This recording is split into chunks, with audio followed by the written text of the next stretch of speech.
friends, welcome back. Today we are going to be rendering tallow. There are a ton of great benefits to tallow. Some people even use it in their skincare. Some people use it to cook. That's primarily why we use it, is to cook with, though my daughter wants to get into learning skincare, so she might use some of this for skincare recipes.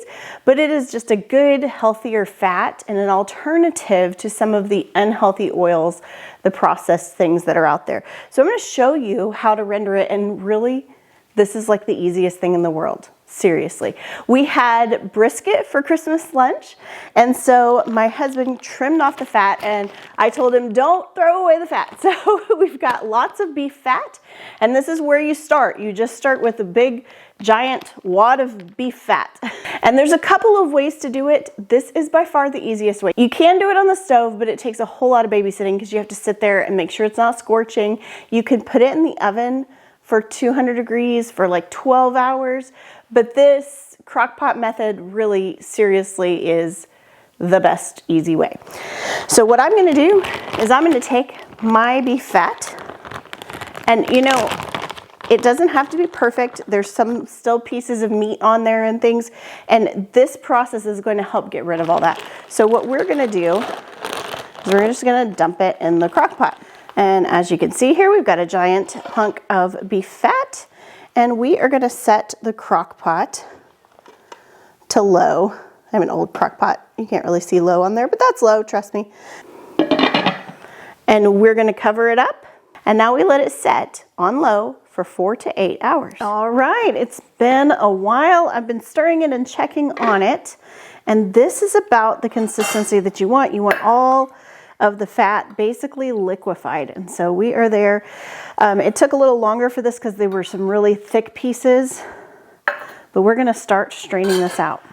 Now, I told you this was going to be a super easy process and really incredibly easy.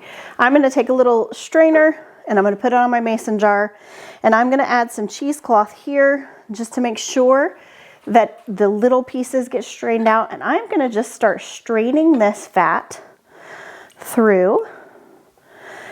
And once I do that, what I am left with is pure tallow.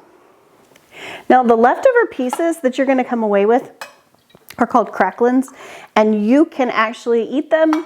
I think we're probably going to feed them to our big outside dog. A lot of people will like put them on rice or something. They're super flavorful. But really, this is all there is to it. The most tedious part is straining, and that's not even that bad, depending on how much you have. And I am just going to squeeze the last little bit of juice out of this cloth. All right, and it looks like I got about 2 cups of tallow from this one brisket. I'm going to let this sit on my counter and cool before I lit it up. And when it cools, it's going to turn white and solid like this. And so don't be afraid of that. You can still use it.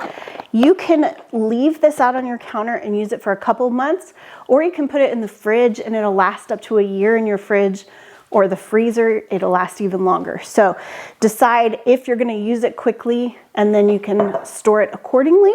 This is such an easy way to make sure that you're using all of the pieces of the brisket and not wasting any. And so this is fantastic, and it's a great healthy fat to use in your cooking, or like we talked about earlier, to use in your skincare routine. So thank you so much for joining us.